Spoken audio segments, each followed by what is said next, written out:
Lucas Gray's mornings began in silence, always. The static buzz of Manhattan hadn't changed in decades, but Lucas had. He stood barefoot in his steel and brick loft on the Lower East Side, framed by shelves of old records and the quiet judgment of vintage guitars hanging on the wall like museum pieces. A stovetop espresso hissed nearby while blue and green spun softly on the turntable. He wasn't bitter, he told himself. Just careful. The music industry he had once ruled had turned into something unrecognizable. A place where trends outweighed technique, where people cared more about likes than lyrics. Lucas had walked away from the machine years ago, but not before leaving scars. These days, his podcast The Last Real Note was his sword and sanctuary. He used it to defend real music and to call out those who, in his mind, polluted it. That morning, his assistant Devin handed him the script for the week segment, but Lucas had already decided. There was no script necessary. He tapped the mic. Welcome back to The Last Real Note, where we separate the art from the algorithms.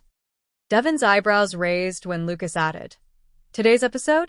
The strange case of Karoline Leavitt, press secretary by day, amateur soul singer by TikTok. Devin laughed nervously, unsure if he should. Lucas didn't. This is what happens when attention becomes a currency. We are being sold vulnerability, like it's perfume. Let me be blunt. Karoline Leavitt is not an artist. She's a strategist. She knows how to look wounded.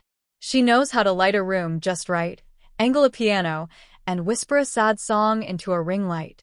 He paused, sipped his espresso. And the most insulting part? It worked. Her video went viral. But not because it was good. It went viral because she's famous, and people are suckers for makeover story. I listened to the song. It was pitchy, half-formed, a pretty diary entry at best. So no, I'm not falling for it. Stay in your lane, Karoline. And with that, he pressed stop. Across the city, Karoline Leavitt stood in a cream blazer behind the White House press podium, answering a swarm of reporters with bulletproof precision. The headlines from the administration that morning were sharp, controversial, and divisive. Her job, as always, was to control the narrative. And she did flawlessly. But later, in the solitude of her apartment in D.C., the mask dropped. She shed her blazer, kicked off her heels, and finally looked at her phone. It had been vibrating with texts all day from friends, her team, even a few senators. Lucas Gray's podcast is brutal. You okay? Don't listen to it. Seriously. People are talking. Maybe it's time to delete the video. She tapped the clip. Watch Lucas's words play. Not an artist, a strategist. Stay in your lane. She didn't cry. She didn't delete the video. Instead, she sat at her keyboard, an old Yamaha she'd moved from apartment to apartment since college, and began to play the same song she had posted 2 weeks earlier. House of Glass. Built myself a house of glass, so they could see through me. It was personal. Deeply so. The lyrics were about the weight of public life, the pressure to appear polished even while breaking inside. She had posted it quietly late one night, with no makeup, no lighting tricks, just her, the song, and her truth. She never expected it to go viral. She certainly never expected him to attack it. But she also wasn't going to back down. 3 days later, her agent called. Karoline. We got an invitation. She was on the floor of her apartment doing email triage, AirPods in, hair up, eyes tired. An invitation to what? The Blue Ember Showcase. Karoline froze. Wait, the Blue Ember? Yes. The indie label. They're doing a one-night, Undiscovered Voices event in NYC. They want you. Karoline sat up straighter. Ella added softly, and Lucas Gray is one of the judges. There was a long pause.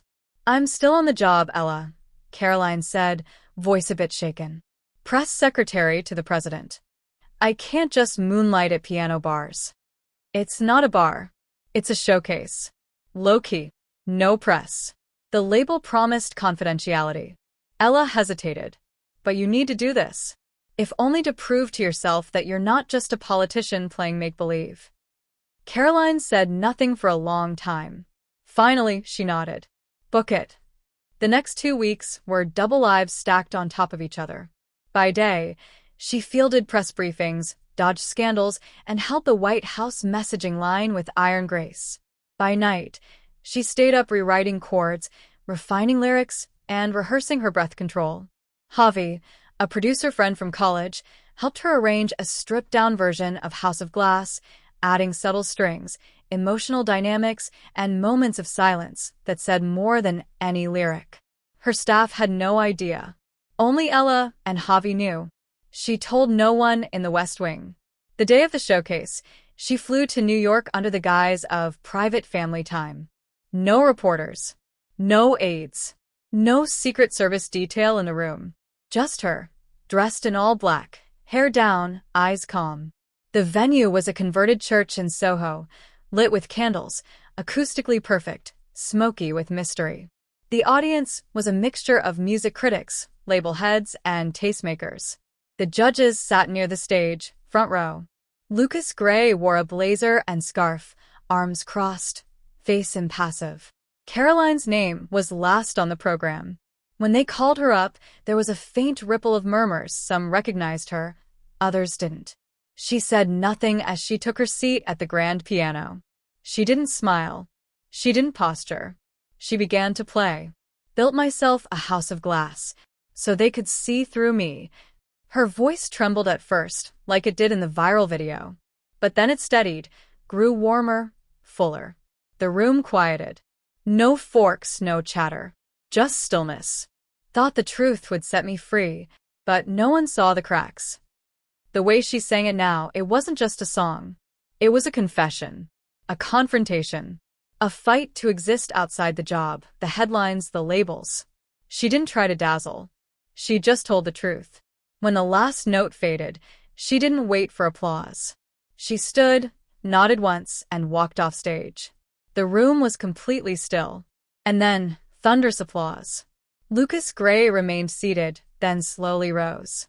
He didn't clap quickly or smile, but his eyes were wet. He leaned to the judge next to him and whispered, "She's the real deal." The next morning, the internet exploded, not with scandal, but with awe. Karoline Leavitt's private performance stuns NYC's music scene. Lucas Gray changes tune, calls press secretary the real deal. Politics can't contain her. Karoline Leavitt might be the artist we didn't see coming. At her desk in the West Wing that afternoon, Karoline sipped tea and looked out over the lawn. She hadn't said a word about it publicly.